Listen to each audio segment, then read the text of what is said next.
الحمد للہ رب العالمین والعاقبۃ للمتقین والصلاۃ والسلام علی اشرف الانبیاء والمرسلین وعلی آلہ الطیبین واصحابہ الطاہرین، اما بعد فاعوذ باللہ من الشیطان الرجیم، بسم اللہ الرحمن الرحیم، یاسین والقرآن الحکیم انک لمن المرسلین۔ قال اللہ تبارک و تعالی فی مقام آخر، ربنا اغفر لی ولوالدی وللمؤمنین یوم یقوم الحساب۔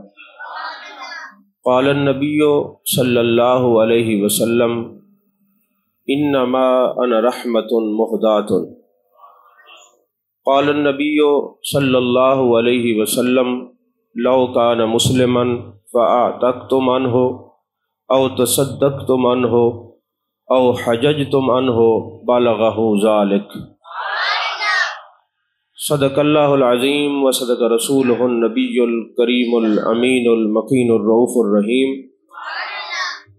قال اللہ تبارک و تعالی فی شان حبیبہ مخبرا و حاکما، ان اللہ وملائکتہ یصلون علی النبی یا ایہا الذین آمنوا صلوا علیہ وسلموا تسلیما۔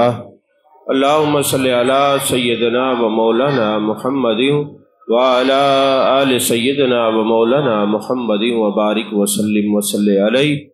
الصلاۃ والسلام علیک یا رسول اللہ وعلی آلک واصحابک یا حبیب اللہ۔ تمام تعریفیں اللہ تبارک و تعالیٰ کے لیے جو خالق کائنات بھی ہے، مالک ششجہات بھی، جو احد بھی ہے، صمد بھی ہے، جس کی شان لم یلد بھی ہے ولم یولد بھی۔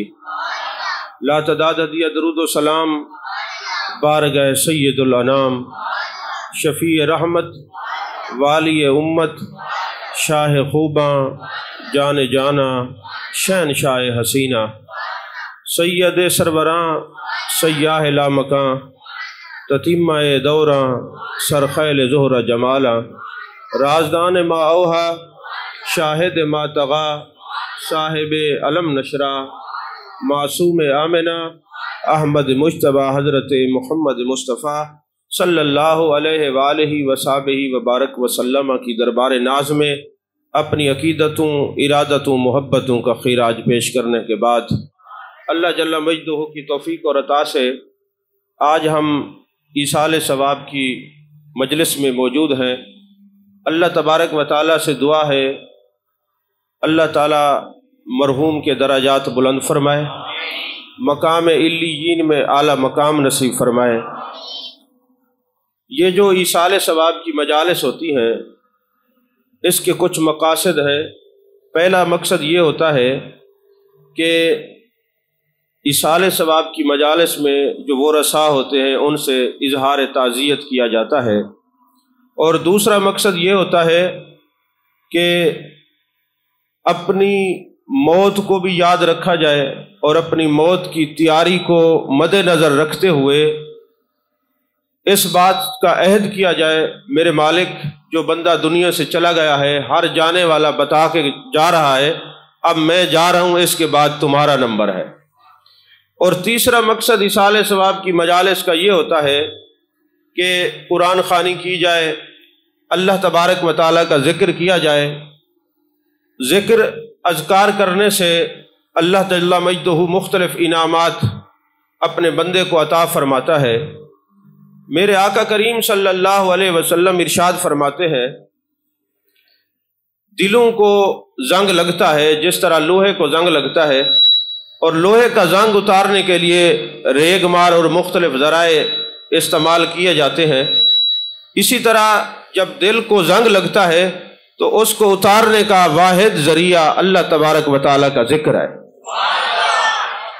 جب یہ حدیث پاک جان کائنات، جان عالم مصطفیٰ، جان رحمت صلی اللہ علیہ وسلم کی سامنے رکھتے ہیں کہ دلوں پر زنگ لگتا ہے، تو اس سے معلوم یہ ہوا کہ زنگ لگتا ہے، اور اتارنا کیسے ہے یہ بھی محبوب پاک صلی اللہ علیہ وسلم نے خود ارشاد فرمایا یہ زنگ اللہ کے ذکر سے اترتا ہے، یہ ریگ مار کی ایک صورت ہے کہ یہ دلوں کو صاف کر دیتا ہے۔ مگر آج جس معاشرے کے اندر اور جس ماحول کے اندر ہم سانس لے رہے ہیں، ہماری اسٹیجوں پر یہ دل کو زنگ لگنے والا ذکر ہی ختم ہو گیا ہے۔ ورنہ آپ بزرگ بیٹھے ہیں 1990 93 95 تک اگر صبح کی نماز پڑھ کے بندہ گلیوں سے نکلتا تو گھر گھر سے قرآن مجید کی آواز آ رہی ہوتی تھی۔ آج ہر طرف سے خاموشی دکھائی دیتی ہے۔ اس کا سبب کیا ہے کہ آج ہمارا تعلق قرآن مجید برہان رشید سے اس طرح نہیں جس طرح ایک امتی کو قرآن اور صاحب قرآن سے تعلق ہونا چاہیے تھا۔ میرے آقا کریم صلی اللہ علیہ وسلم نے ارشاد فرمایا، لوگو اگر تمہاری عزتیں ختم ہو جائیں اور تمہارے دل میں یہ خیال پیدا ہو اللہ ہمیں عزتوں سے مالا مال فرمائے، تو میرے آقا نے فرمایا ان اللہ یرفع بہذا الکتاب اقواما، لوگوں جب قومیں پست ہو جائیں، عزتیں ان کی ختم ہو جائیں اور اپنے آپ کو وہ بلندی اور اللہ کا قرب حاصل کرنا چاہیں تو اس وقت وہ قرآن کا سہارا لے کے اٹھیں گے تو اللہ ان کی عزتوں کو بحال فرما دے گا۔ عزتوں کے مختلف اسباب ہو سکتے ہیں، لیکن جو قرآن کے قرب سے عزت ملتی ہے یا صاحب قرآن کے قرب سے عزت ملتی ہے یا دین اسلام کے قرب سے عزت ملتی ہے، باقی ساری عزتیں اپنی جگہ پر ہو سکتی ہیں، مگر عزت حاصل کرنے کا پہلا ذریعہ یا دین اسلام ہے یا میرے مصطفیٰ کی ذات ہے یا قرآن کی ذات ببرکات ہے۔ یہی وجہ ہے کہ حضرت فاروق اعظم رضی اللہ تعالیٰ عنہ ایک دفعہ وادی تہامہ میں جاتے ہیں اور رو پڑتے ہیں۔ صحابہ نے سوال کیا، اے امیر المؤمنین، اے فاروق اعظم رضی اللہ تعالیٰ عنہ، آپ کا یہ مقام ہے کہ آپ کا نام سن کے انسان تو انسان، جانور بھی ایک دفعہ ہوشیار ہو جاتے ہیں، اور آپ کیوں آنسو بہا رہے ہیں؟ تو حضرت فاروق اعظم رضی اللہ تعالیٰ عنہ نے کیا خوبصورت جواب دیا۔ آپ فرماتے، لوگوں وہ وقت مجھے یاد ہے جب اس وادی میں گزرتا تھا اور میرے والد خطاب کہا کرتے تھے، عمر اونٹوں کو ایک لائن میں کھڑا کر دو، میں ایک اونٹ کو اس طرف کھڑا کرتا وہ ادھر بھاگ جاتا، پھر اس طرف کھڑا کرتا وہ ادھر بھاگ جاتا، لیکن آج میں وہی عمر ہوں، میرے نام کو سن کر انسان اور انسان جانور بھی ایک لائن میں سیدھے کھڑے ہو جاتے ہیں۔ اس کا سبب کیا ہے؟ جب سے میں نے سرکار دو عالم صلی اللہ علیہ وسلم کی غلامی حاصل کی ہے، اس غلامی نے میرا یہ مقام پیدا کر دیا ہے کہ زمین اور آسمان والے فاروق اعظم کا ذکر کرتے ہیں۔ اور یہی وجہ ہے کہ جب آپ نے یروشلم فتح کیا، آپ کی قمیص مبارکہ کے اوپر 72 پیوند تھے۔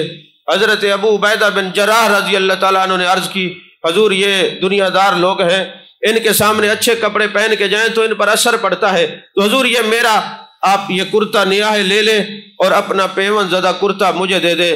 آپ نے فرمایا میرے رب نے عزت دینی ہے، میرا رب چاہے گا تو اسی کرتے میں دے گا، اور وہاں آپ نے ایک بڑا قیمتی جملہ کہا، فرمایا لا الہ الا اللہ انا کنا اذل قوم فاذن لہ بالاسلام، لوگوں ہم عزت والے نہیں تھے، جب دامن اسلام میں اللہ نے ہمیں عزتوں سے مالا مال کیا ہے۔ اور آگے یروشلم جن سے جنگ کرنی تھی وہ بھی عیسائی تھے، انہوں نے کہا آپ یہیں پہ ٹھہریں، وہ توریت لے کے اس کے اندر نشانیاں موجود تھیں کہ آپ جو امیر المومنین ہوں گے وہ پیدل ہوں گے اور سواری پر غلام ہوگا، اور ان کے جو کرتا پہنا ہوگا اس پر 72 پیوند ہوں گے، اور یہ توریت اور انجیل کے اندر یہ لکھا ہوا تھا ان سے جنگ نہ کرنا، کیونکہ جو غلامی مصطفیٰ میں اپنے آپ کو سمو لیتا ہے وہ چلتا زمین پر ہے اور اس کا تذکرہ عرش بریں پر ہوتا ہے۔ تو آپ نے کیا ایک معیار دیا حضرت فاروق اعظم رضی اللہ تعالیٰ عنہ نے، فرمایا انا کنا اذل قوم فاذن لہ بالاسلام، لوگوں یہ قوم عزت والی نہیں تھی، ان کو عزت تب ملی ہے یہ جب دامن مصطفیٰ میں آئے ہیں، دامن اسلام میں آئے ہیں۔ عزیزان محترم، یہی فاروق اعظم رضی اللہ تعالیٰ عنہ ہے۔ ایک مرتبہ ایسا ہوا، آپ ایک مجلس کے اندر تشریف فرما تھے اور کافی لوگوں کا وہاں پر ہجوم تھا اور رش تھا، اتنے میں ایک شخص آیا، اس نے اونچی آواز میں کہا یا عمر لا تنسا موتک، اے عمر اپنی موت کو نہ بھولنا، یا عمر لا تنسا موتک۔ آپ پر ایک کیفیت طاری ہو گئی۔ آپ حضرات جانتے ہیں یہ جو فقہ حنفی ہے نا، اس کے اندر کافی وسعت موجود ہے، مسائل بدلتے رہتے ہیں، فقہا مختلف مسائل بدلتے رہتے ہیں۔ کچھ زمانہ پہلے تھا کہ یہ کلمہ شہادت کہنے کی ضرورت نہیں پڑتی تھی جنازہ اٹھاتے ہوئے۔ اس کا سبب کیا تھا کہ کہ اگر محلے میں فوت کی ہو جاتی تو ارد گرد کے جتنے لوگ ہیں ان کو یہ محسوس ہوتا بندہ یہ فوت نہیں ہوا، ہمارے اوپر موت کی کیفیت وارد آئے. یعنی موت کی کیفیت کے اندر اتنا گم ہوتے تھے. پھر وہ حالات بدلتے گئے.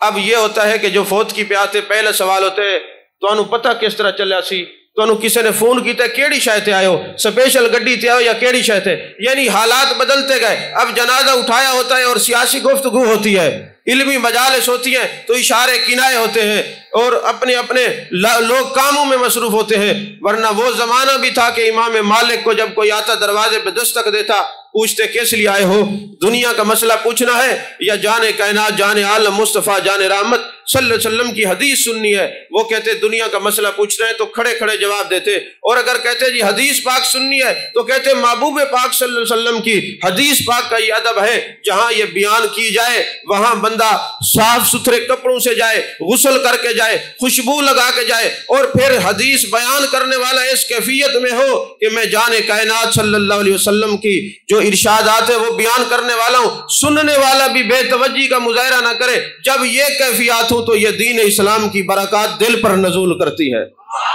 آج ہم نے سارے معاملات کو ایک معاشرے کو رواج کے طور پر استعمال کرنا شروع کر دیا ہے.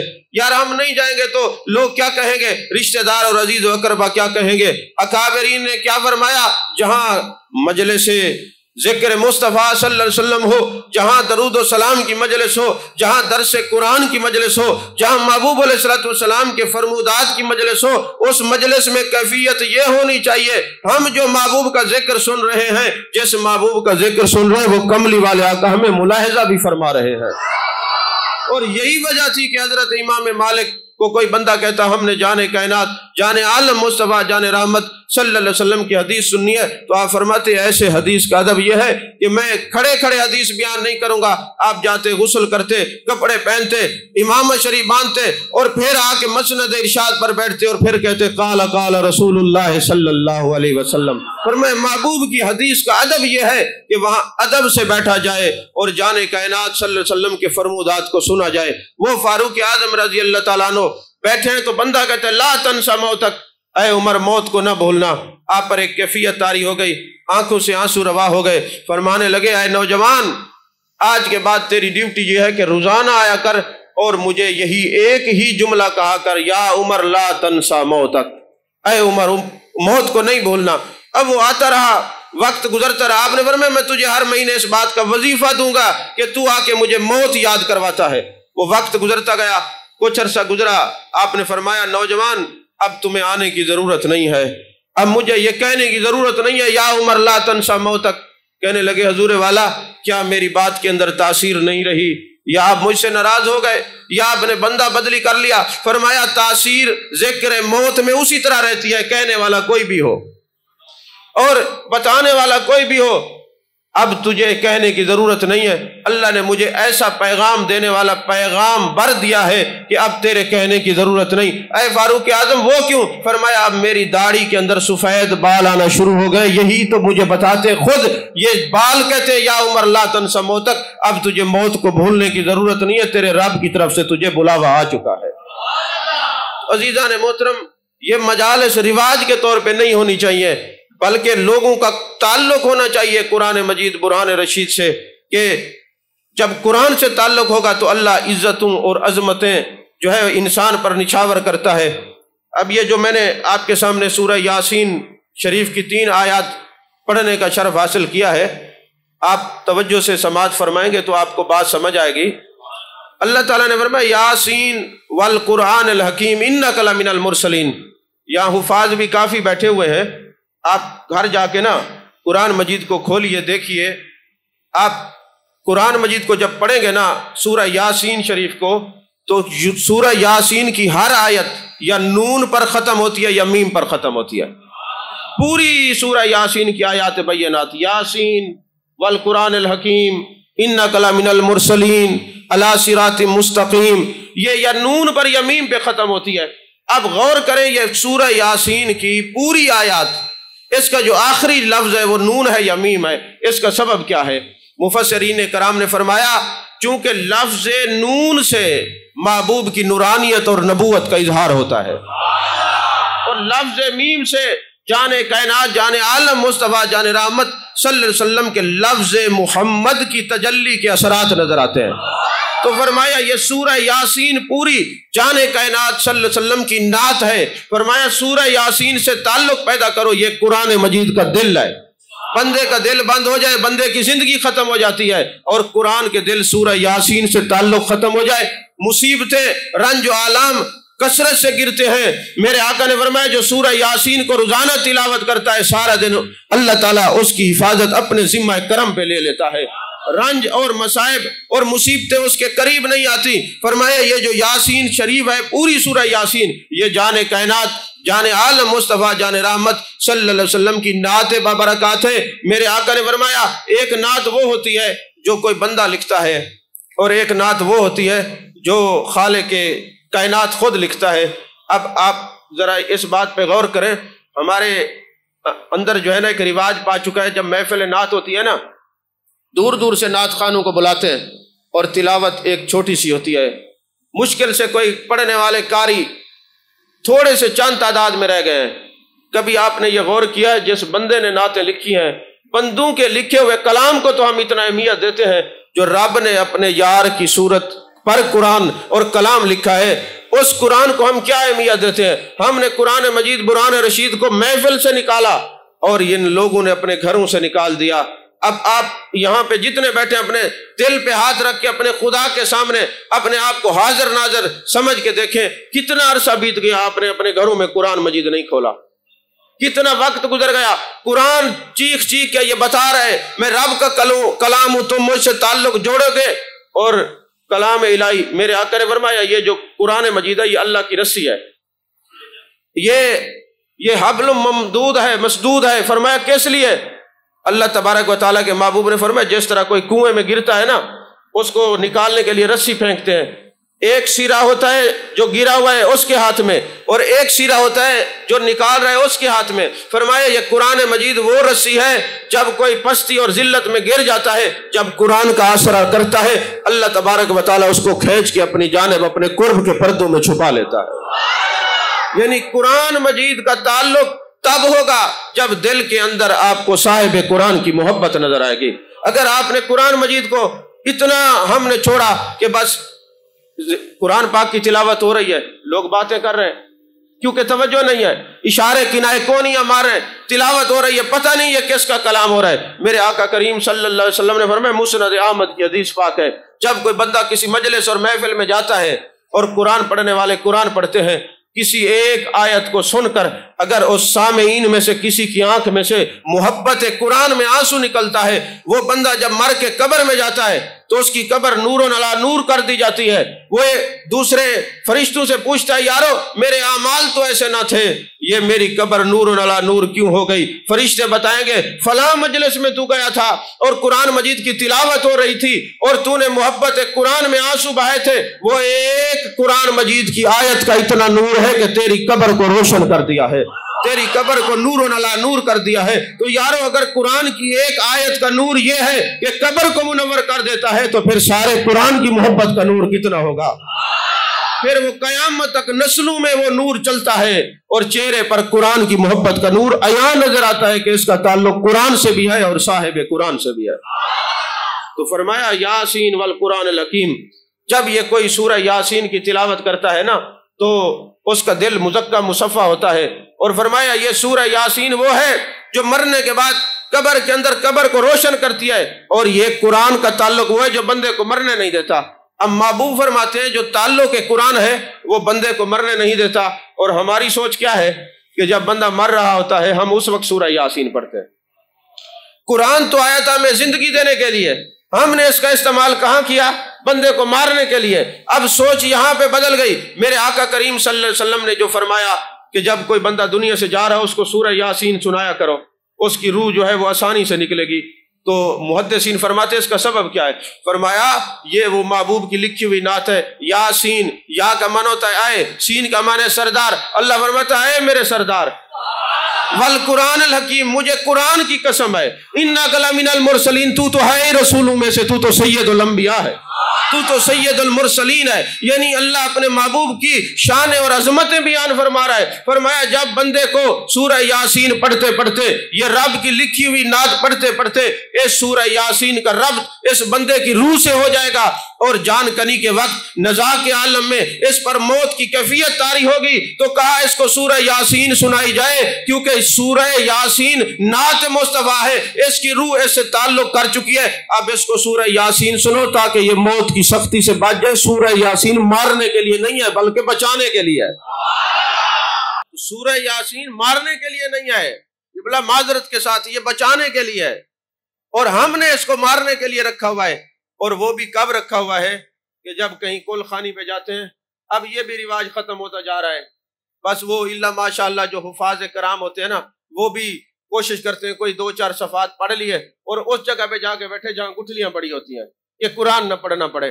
یارو یہ مجھے بتاؤ، قرآن سے اگر تعلق مضبوط نہیں کریں گے تو دلوں کا زنگ کیسے اترے گا؟ اور دلوں کے اوپر جو ایک میل آ گئی ہے وہ کیسے اترے گی؟ پھر اگر آپ کا قرآن سے تعلق نہیں ہوگا تو صاحب قرآن سے کیسے تعلق مضبوط ہوگا؟ تو میں کہنے کا مقصد یہ ہے کہ ہم نے اس قرآن کو مجلس اور محافل سے نکالا، دنیا داروں کی لکھی ہوئی نعتیں۔ میں ایک جگہ محفل میلاد میں گیا تو ایک پرچی آ گئی، حضرت یہ بتائیں یہ جو محفل میلاد کے بعد ختم شریف پڑھتے ہیں، ہم یہ چاہتے ہیں کہ ختم نہیں پڑھنا چاہیے۔ میں نے کہا کیوں؟ کہتے یہ میلاد النبی خوشی کے موقع پر ہوتا ہے، اور یہ ختم تو کل خانی پر اور ایصال ثواب کے لیے کیا جاتا ہے، تو اس لیے آپ جو ہے نا لوگوں کو بتائیں کہ ختم نہ پڑھا جائے۔ میں نے کہا بے وقوفو، یہ تمہیں کسی جاہل صوفی نے یہ کلام پڑھایا ہوگا۔ بات دراصل یہ، ایک ہے انسان کا لکھا ہوا کلام، ایک ہے خالق کائنات کا لکھا ہوا کلام۔ ہم جو محفل میلاد کے بعد ختم شریف پڑھتے ہیں، ہم اس نیت سے پڑھتے ہیں میرے مالک یہ نعت خانہ تھے، یہ تیری مخلوق ہے، انہوں نے تیرے نبی کی شانیں لکھی ہیں، والضحیٰ کے چہرے کا ذکر کیا ہے، واللیل کی زلفوں کا ذکر کیا ہے، ما زغ البصر وما طغیٰ کے کاجل والی آنکھوں کا ذکر کیا ہے، علم نشرح کے سینے کا ذکر کیا ہے۔ باری تعالیٰ انہوں نے جو کلام لکھا ہے، انہوں نے اپنے خیال، علم اور ادراک کے مطابق، اب ہم میرے مالک یہ جو ختم پڑھ رہے ہیں، اب جو تو نے اپنے نبی کی شان خود بیان کی ہے، اب ہم تیری لکھی ہوئی نعت کو بیان کر رہے ہیں۔ اب مجھے یہ بتائیں، جب ختم پڑھتے ہیں ان رحمت اللہ قریب من المحسنین پڑھتے ہیں، یہ میرے محبوب کی شان ہے کہ نہیں ہے؟ ان اللہ و ملائکتہ یصلون علی النبی پڑھتے ہیں، یہ میرے محبوب کی شان ہے کہ نہیں ہے؟ ما کان محمد ابا احد من رجالکم پڑھتے ہیں، یہ میرے محبوب کی شان ہے کہ نہیں ہے؟ وما ارسلناک الا رحمۃ للعالمین پڑھتے ہیں، یہ شان ہے کہ نہیں ہے؟ سبحان ربک رب العزت عما یصفون وسلام علی المرسلین یہ پڑھتے ہیں، یہ محبوب کی شان ہے کہ نہیں ہے؟ میں نے کہا تم نے ختم سمجھ رکھا ہے، ہم تو اس کو محبوب کی نعت سمجھ کے سناتے ہیں۔ تو عزیزان محترم، میں عرض کر رہا تھا کہ پہلے گھروں میں صبح اٹھتے تھے، والدین قرآن پڑھ رہے ہوتے تھے، والدہ قرآن پڑھ، جس گلی سے گزرتے صبح کی نماز کے بعد ہر طرف سے قرآن کی آوازیں آتی تھی۔ لیکن آج یہ معاملہ ناپید ہو چکا ہے، ہم نے دین کو صرف مجلس تک رکھا ہے، اور پھر ہمارے معاشرے میں ایک اور مصیبت آ گئی جن کو نقیب محفل کہتے ہیں، جی دائیں ہاتھ اٹھائیں گے تو مدینے جائیں گے، بائیں ہاتھ اٹھائیں گے تو جنت میں جائیں گے۔ اتنا سستا سودا کر دیا ہے، یہ خدا کی قسم اللہ کو جان دینی ہے اس ممبر پہ بیٹھ کے۔ اور یاد رکھیں، میرا ایک اپنا مزاج ہے کہ میں نے آج تک کبھی ممبر پہ بیٹھ کے کوئی لطیفہ نہیں سنایا۔ اس کا سبب کیا ہے؟ طالب علمی کا زمانہ تھا، تفسیر رول بیان میں پڑھ رہا تھا، تو وہاں ایک واقعہ میں نے پڑھا جس سے میری زندگی بدل گئی۔ نہ میں یہ ویلوں کے پیسے لیتا ہوں، نہ مجھے پیسے سے کوئی سروکار ہے، آپ جانتے ہیں، اور نہ ہی میرا یہ تعلق ہوتا ہے کہ میں لوگوں کو لطائف سنا کے یہ بشارات دے کے یہ دائیں ہاتھ کھڑا کرو، زور سے سبحان اللہ کہو۔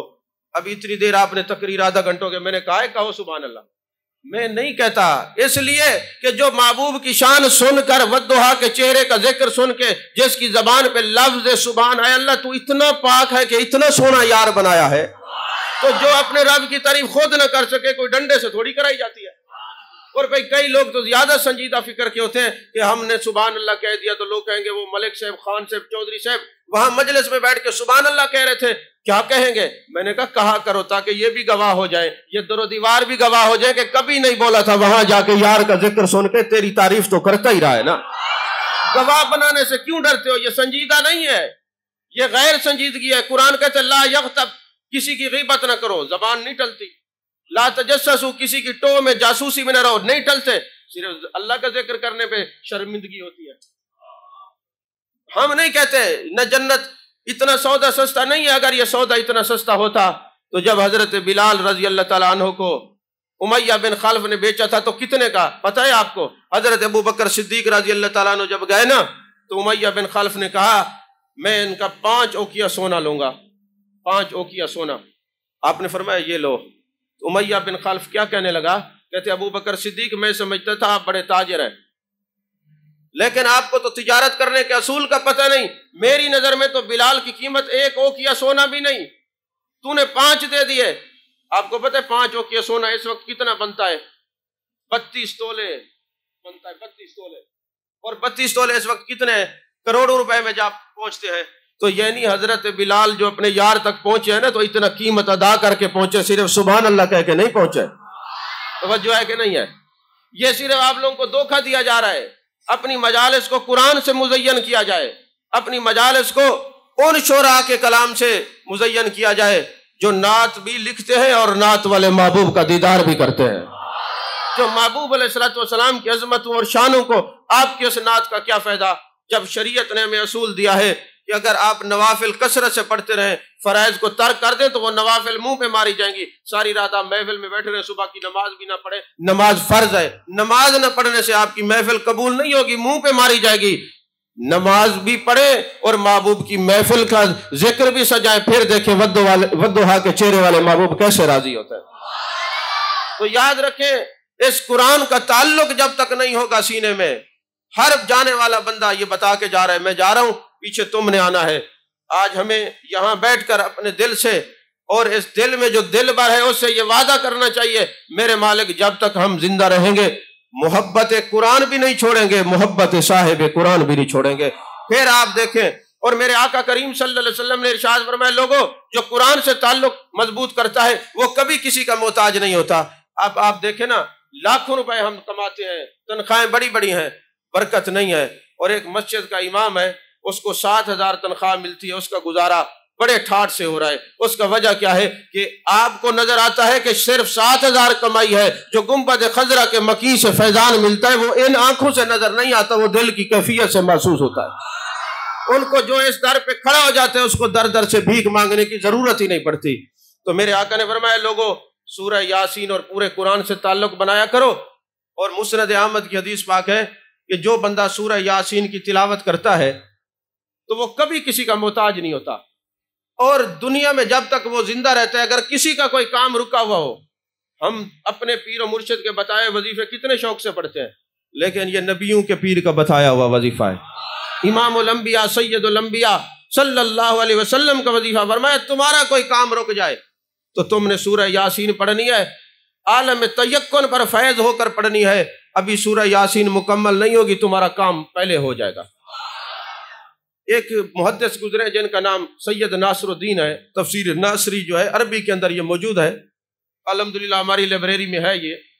تو یہ جو سید ناصر الدین رحمت اللہ علیہ تھے نا یہ بہت بڑے مفسر تھے. آپ فرماتے ہیں ایک مرتبہ ایسا ہوا میں نے یہ محبوب کائنات صلی اللہ علیہ وسلم کی حدیث پڑھی کہ جو سورہ یاسین کسی مقصد کے لیے بھی پڑھتا ہے وہ کام ہو جاتا ہے. سورہ یاسین کی تکمیل سے پہلے یہ نہیں ہے کہ اتنے دن پڑھتے رہو، فرمایا یقین کے ساتھ پڑھنا شروع ہو جاؤ کام ہو جائے گا. تو اب یہ سید ناصر الدین فرماتے ہیں چونکہ میں لفظوں والا عالم تھا، ابھی برکات نصیب نہیں ہوئی تھی، ابھی دارا یدربو کی گردانوں میں گردان تھا، ابھی کسی اہل نظر کی نظر دل پر پڑی نہیں تھی جو الفاظ کے ساتھ برکات بھی نصیب ہو جائیں. تو کہنے لگے میں نے دل میں سوچا کہ یار مجھے تو کبھی کوئی رکاوٹ ہی نہیں ہوئی، میں کبھی کوئی موقع ملتا سورہ یاسین پڑھتا پھر دیکھتا اللہ کتنا فیضان عطا فرماتا ہے. ہوا یہ کہ آپ بیمار ہو گئے اور بیمار ہوئے تو قومی کی حالت میں چلے گئے، لوگوں نے سمجھا یہ فوت ہو گئے. انہوں نے غسل دیا، کفن پہنایا، جنازہ پڑھایا اور جا کے تدفین کر دی. کہتے 3 دن اس دنیا کے مطابق نا 3 دن گزرے قبر کے اندر تو میری وہ کیفیت واپس آئی. میں چونکہ فرشتے تو تابع تھے، میں مرا ہوتا، میں تو بے ہوش تھا، حالت کوما کے اندر تھا. کہتے میں نے جب دیکھا نا اپنے اوپر ہاتھ پھیرا، مجھے لگا میں نے کفن پہنا ہوا ہے، دیواروں پہ ہاتھ مارے تو مجھے لگا میں قبر میں موجود ہوں. مجھے یقین ہو گیا لوگوں نے مجھے مردہ سمجھ کے دفنا دیا، میں تو زندہ ہوں چونکہ میں حالت کوما میں تھا. تو لہٰذا اس وقت مجھے محبوب علیہ الصلوۃ والسلام کی حدیث پاک یاد آئی، اگر کسی مصیبت میں آ جاؤ، کسی تکلیف میں آ جاؤ، مصائب و آلام گھیر لے تو سورہ یاسین کو نہ چھوڑنا، اس کا ذکر کرنا، اس کا ورد کرنا۔ میں نے کہا آج جان کائنات صلی اللہ علیہ وسلم کے فرمان کو آزماتا ہوں، میں نے سورہ یاسین پڑھنا شروع کر دی۔ ابھی پہلے مبین تک میں پہنچا تھا، مجھے یہ محسوس ہوا جیسے میری قبر کو کوئی کھود رہا ہے۔ وہ تھا کفن چور، وہ کفن کو چوری کرنے کے لیے میری قبر کو کھود رہا تھا۔ کہتے ابھی پہلے مبین تک پہنچا تھا، قبر کے اوپر محسوس ہوا کوئی کھود رہا ہے۔ دوسرے مبین تک پہنچا تھا تو آگے سے ایک ہاتھ جو ہے نا میرے پاس ہے، میں نے ہاتھوں کو پکڑ لیا، اور پھر آپ یہ بات کرتے ہوئے حیران ہوتے، فرماتے ہاتھوں کو جب میں نے پکڑا تو وہ چور جو تھا اس کی تو جان نکل گئی، میری جان بچ گئی۔ لیکن مجھے محبوب علیہ الصلوۃ والسلام کا وہ فرمان یاد آیا، صدقت یا رسول اللہ صلی اللہ علیہ وسلم، آپ نے سچ فرمایا ہے، یہ قرآن کا فیضان قبر میں بھی جا کے فیض سے معمور کرتا ہے۔ یہ اسی لیے تو ہم قرآن پڑھتے ہیں کہ اگر سورہ یاسین پڑھی جائے، اور محبوب علیہ الصلوۃ والسلام نے فرمایا کہ اگر سورہ یاسین قبرستان میں پڑھی جائے نا، اللہ قبرستان والوں کو، مردوں کو بھی بخشتا ہے، اور جس نے پڑھی اللہ اس کو بھی بخشش کا پروانہ جاری کرتا ہے۔ اچھا کچھ لوگ کہتے ہیں جی قرآن پڑھنے کا ثواب نہیں پہنچتا۔ آپ اہل علم بیٹھے پڑھے لکھے، مجھے آپ یہ بتائیں، کیا یہ بخاری شریف میں حدیث پاک نہیں ہے؟ میرے آقا جب قبرستان میں گئے فرمایا اس قبر پہ عذاب ہو رہا ہے، اس پر بھی عذاب ہو رہا ہے۔ یہ چغل خور تھا، یہ پیشاب کے چھینٹوں سے نہیں بچتا تھا۔ وہ صحیح بخاری جو آپ مسائل نکال نکال کے ہمیں بتاتے، اسی صحیح بخاری میں یہ حدیث ہے۔ تو میرے آقا نے کیا کیا؟ آپ نے فرمایا جاؤ کھجور کی تازی جو ہے نا چھڑی لے کے، آپ نے دو حصے کیے، ایک قبر پہ رکھ دیا، ایک قبر پہ رکھ دیا، اور محبوب نے کیا فرمایا؟ جب تک یہ تر رہیں گی، یہ اللہ کا ذکر کرتی رہیں گی، ان کے ذکر کی وجہ سے عذاب قبر میں تخفیف ہوگی۔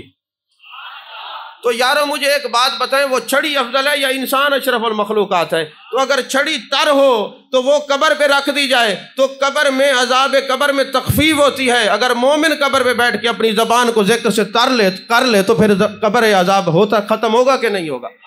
تو انسان تو اشرف المخلوقات ہے، اگر چھڑی فیض دے سکتی ہے، ذکر کر کے عذاب قبر میں تخفیف کرا سکتی ہے، تو پھر مومن کی زبان پہ یاسین والقرآن الحکیم انک لمن المرسلین جاری ہو جائے تو عذاب قبر سے نجات ہو سکتی ہے۔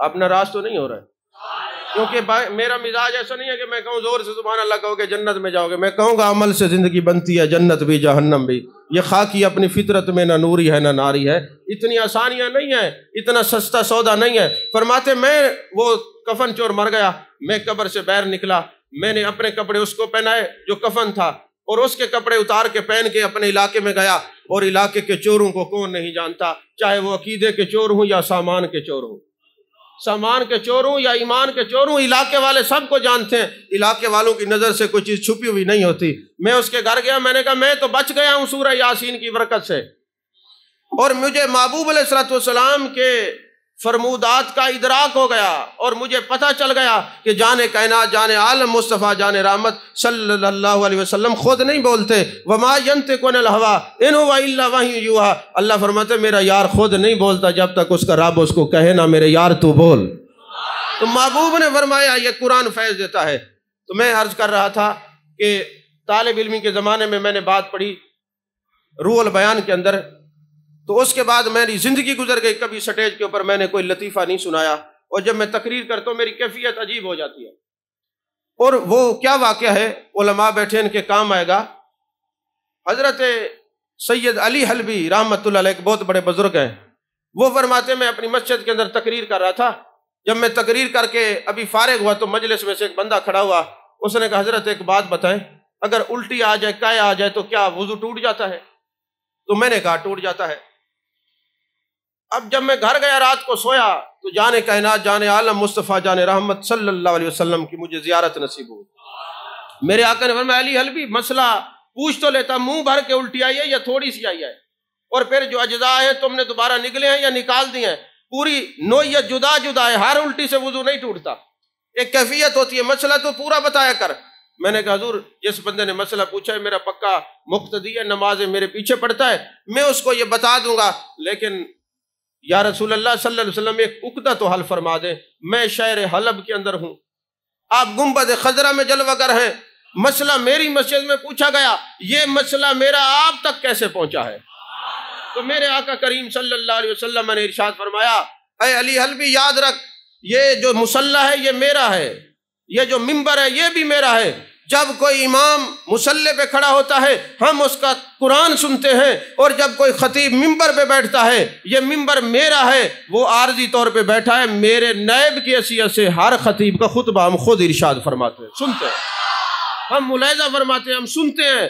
یقین فرمائیں یہ طالب علمی کے زمانے میں میں نے جب سے پڑھا، مجمع ہو یا نہ ہو، ایک بندہ ہو یا 1,00,000 ہو، مجھے اس سے کوئی پرواہ نہیں ہوتی، ممبر پہ بیٹھتے میری کیفیت بدل جاتی ہے، یارو جس نبی کا یہ ممبر ہے وہ ممبر والے نبی کو سبق سنانا ہے، تاکہ پیسے بٹورنا مقصد نہیں ہوتا، تعلق جوڑنا مقصد ہوتا ہے، تاکہ تھوڑی دیر ہم جو بیٹھے ہیں نا، ہم اٹھیں تو کوئی نہ کوئی محبت قرآن لے کے اٹھیں، محبت صاحب قرآن لے کے اٹھیں۔ تو میں عرض کر رہا تھا یہ سودا اتنا سستا نہیں ہے، یہ سودا اتنا سستا نہیں ہے جتنا سستا بنا کے بھیجا جا رہا ہے۔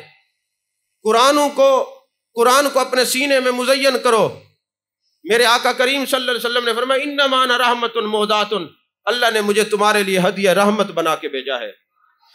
اور موت کے بارے میں فرمایا الموت تحفۃ المؤمن، یہ جو موت ہے مومن کے لیے تحفہ ہے۔ بات بڑی باریک ہے، آپ توجہ سے غور فرمائیں گے، ایسے نہ بیٹھو، توجہ سے سنیں گے تو آپ کو سمجھ آئے گی۔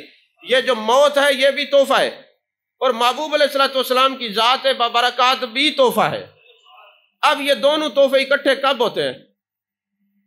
جس نے سب کچھ قربان کر کے، اگر یہ سودا اتنا سستا ہوتا تو حضرت بلال رضی اللہ تعالیٰ عنہ کی پیٹھ پر آپ نشان دیکھتے آپ کو پتہ چلتا، حضرت عمار بن یاسر کی کیفیات کو دیکھتے آپ کو پتہ چلتا، حضرت سمیہ پر جو کیفیات ہوئی آپ دیکھتے آپ کو پتہ چلتا، انہوں نے سب کچھ لٹایا ہے۔ پھر محبوب نے فرمایا تم نے میرے نام پہ سب کچھ لٹایا ہے، ہم پھر دنیا میں بھی وفا کریں گے، قبر میں بھی وفا کریں گے، حشر میں بھی وفا کریں گے، یہ ہر جگہ ہماری وفا ہوگی۔ فرمایا یہ موت بھی مومن کے لیے تحفہ ہے، اور محبوب کی ذات ببرکات بھی تحفہ ہے۔ اور میرے آقا نے فرمایا انا حظکم من الامم وانتم حظی، انا حظکم من الانبیاء وانتم حظی من الامم، فرمایا میرے امتیوں تم مبارک ہو، نبیوں میں سے میں تمہارے حصے میں آیا ہوں اور امتوں میں تم میرے حصے میں آیا ہو۔ اب اللہ نے مجھے تمہیں تحفہ بنا کے بھیجا، فرمایا الانبیاء الی اممہم عطیۃ، فرمایا جتنے انبیاء ہیں وہ اپنی امتوں کے لیے عطیہ ہیں۔ وَنَبِيُّنَا لَنَا مُحَمَّدٌ صلی اللہ علیہ وسلم ہدیۃ، اور فرمایا تمہارے اور ہمارے جو نبی ہیں نا یہ ہمارے لیے ہدیہ ہے۔ اب وہ نبی اپنی امتوں کے لیے عطیہ اور ہمارے نبی ہدیہ، فرمایا وَفَرْقُ بَيْنَ الْعَطِيَّةِ وَالْهَدِيَّةِ، ذرا فرق سمجھو ہدیہ اور عطیہ میں فرق کیا ہوتا ہے۔ فرمایا العطیۃ للمحتاجین والہدیۃ للمحبوبین، عطیہ جو ہے وہ محتاجوں کو دیا جاتا ہے اور ہدیہ محبوبوں کو دیا جاتا ہے۔ فرمایا یہ جو امت ہے یہ اللہ کو محبوب ہے، انما انا رحمت مہدات، اس امت کو اللہ نے نبی کی صورت میں ہدیہ رحمت دیا ہے اور موت کی صورت میں بھی ہدیہ دیا ہے۔ اور محبوب فرماتے ہیں موت بھی ہدیہ، میری ذات بھی ہدیہ۔ جب یہ ساری زندگی مومن جیتا ہے والضحیٰ کے چہرے کا ذکر کرتا ہے، واللیل کی زلفوں کا ذکر کرتا ہے، ما زغ البصر وما طغیٰ کے کاجل والی آنکھوں کا ذکر کرتا ہے، ید اللہ والے ہاتھوں کا ذکر کرتا ہے، علم نشرہ کے سینے کا ذکر کرتا ہے، طٰہٰ کے تاج کا ذکر کرتا ہے، یاسین کے سیرے کا ذکر کرتا ہے۔ فرمایا یہ ساری زندگی محبوب کا ذکر کرتے کرتے کرتے اللہ کو اتنا پیارا لگتا ہے، اللہ فرماتا ہے اب ضرورت ہے اس کو میری طرف سے کوئی تحفہ دیا جائے۔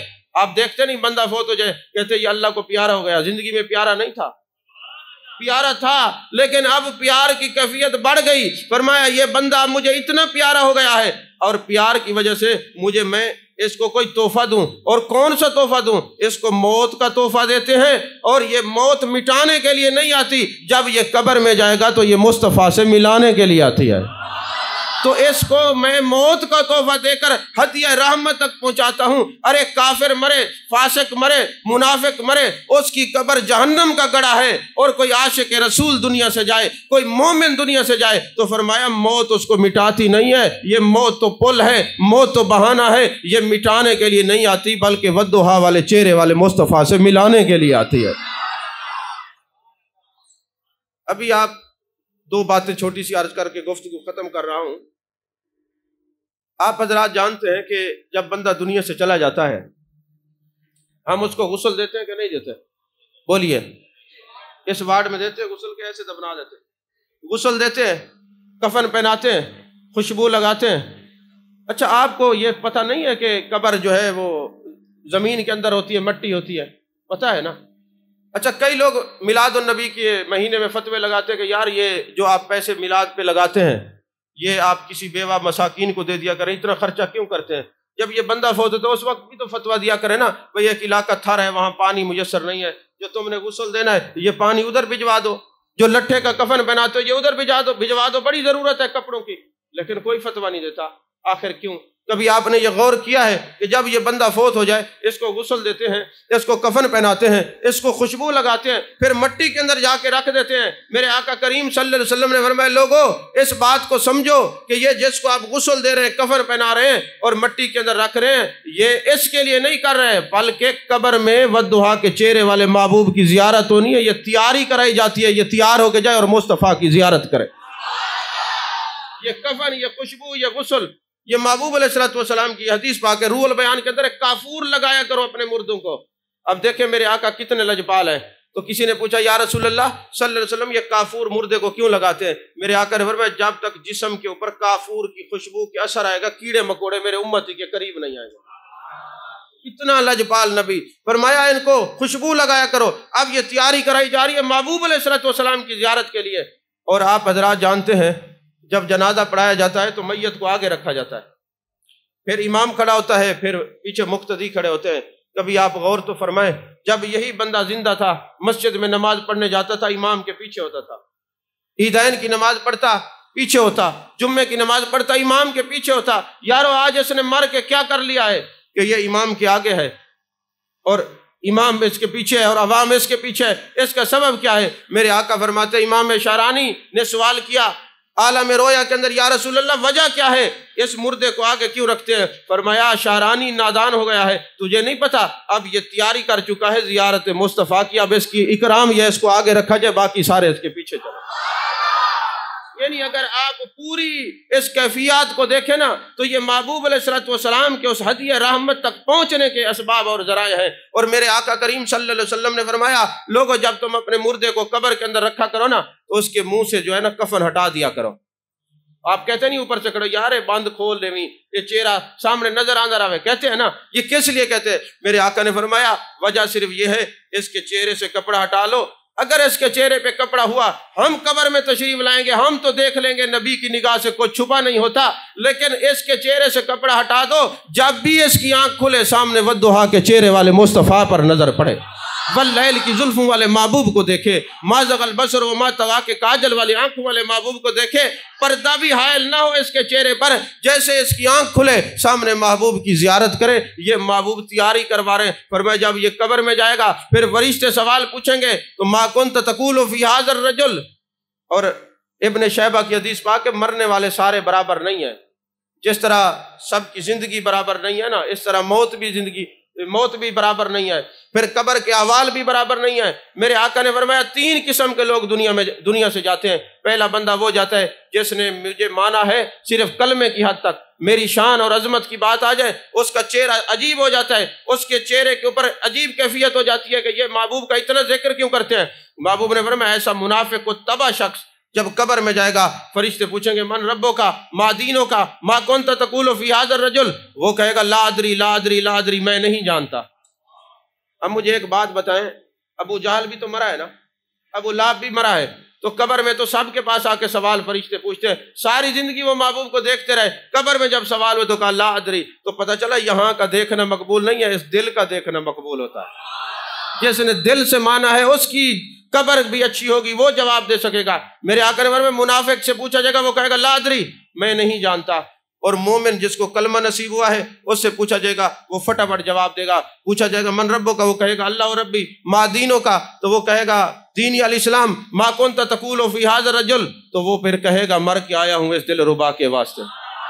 اور پھر ایک قسم محبوب نے اور بھی بیان فرمائی، اللہ کرے ہمارا سب کا شمار اس میں ہو جائے۔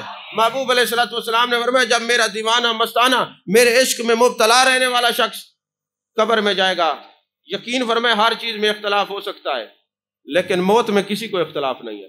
کوئی کلمہ پڑھتا ہے تب بھی اس کو پتہ ہے میں نے مرنا ہے، کلمہ نہیں پڑھتا تب بھی اس کو پتہ ہے میں مرنا ہے، موت میں اختلاف نہیں۔ محبوب نے فرمایا وہ میرا پروانہ، وہ میرا دیوانہ، وہ میرا مستانہ، ہر وقت جس کی زبان میرے ذکر سے تر رہتی تھی، جو میرا ذکر اور میرا حسن سن کے خوش ہوتا تھا، میں فرمایا جب فرشتے پوچھیں گے نا ما کنت تقول فی ھذا الرجل، تو کیا کہتا تھا جب زندہ تھا ان کے بارے میں، تو ہم وہاں جلوہ گر ہوں گے، ہم کہیں گے فرشتوں ابھی یہ تھک کے آیا ہے، موت کی سختی برداشت کر کے آیا ہے، موت کی کیفیات کو برداشت کر کے آیا ہے، ہاں ہاں بتا دے گا میرا رب اللہ ہے۔ توجہ نہیں فرما رہے آپ،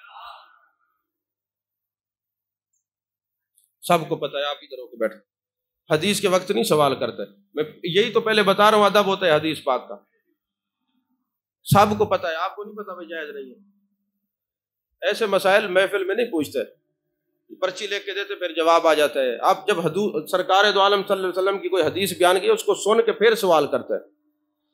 میں عرض کر رہا تھا کہ محبوب فرمائیں گے یہ موت کی سختی برداشت کر کے آیا، بتا دے گا میرا رب اللہ ہے، یہ عزیز و اقربا رشتہ داروں کو چھوڑ کے آیا، بتا دے گا میرا رب اللہ ہے۔ اب فرشتے سوال اس سے کر رہے ہیں، جواب میرے مصطفیٰ کریم عطا فرما رہے ہیں، میرے محبوب عطا فرما رہے ہیں۔ اب میرے آقا کریم صلی اللہ علیہ وسلم کے غلاموں، پھر میرے آقا فرماتے ہیں پھر سوال ہوگا ما دینوں کا، میرے آقا فرماتے ہیں ہم وہاں جلوہ گر ہوں گے اور ہم پھر وہاں کیا کہیں گے، ہاں ہاں بتا دے گا میرا دین اسلام ہے، ذرا تھک کے آیا ہے بتا دے گا۔ اب وہ مومن جو عاشق ہے وہ بتانے کی ابھی لب کشائی کی جسارت ہی نہیں کر رہا، محبوب خود فرما رہے ہیں، اللہ کرے ہمارا شمار ان میں ہو جائے۔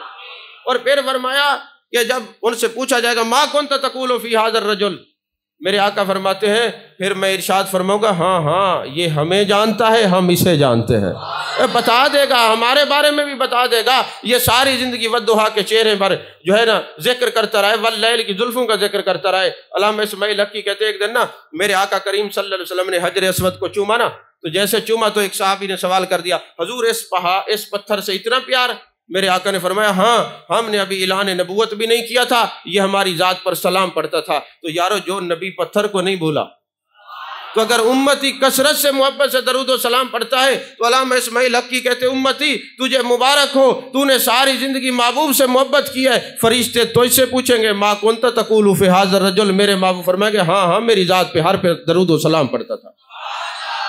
تو اللہ تعالی ہم سب کو ایسے مومنین میں شامل فرمائے جو عمل کی دنیا میں رہ کر پھر محبوب علیہ الصلوۃ والسلام کو راضی کریں، ہمارا تعلق قرآن سے بھی ہو اور صاحب قرآن سے بھی ہو، تب ہماری زندگی بھی اچھی ہے، قبر کا سفر بھی اچھا ہے، حشر کا سفر بھی اچھا ہے، میزان کا سفر بھی اچھا ہے۔ اور پھر میرے آقا نے فرمایا من احبنی کان معی فی الجنہ، جو مجھ سے محبت رکھے گا ہاتھ پکڑ کے جنت میں اس کو اپنے ساتھ رکھوں گا۔ اللہ میری حاضری کو قبول فرمائے۔ انہوں نے پوچھا کہ قبر جو ہے وہ پکی بنانا کیسا ہے؟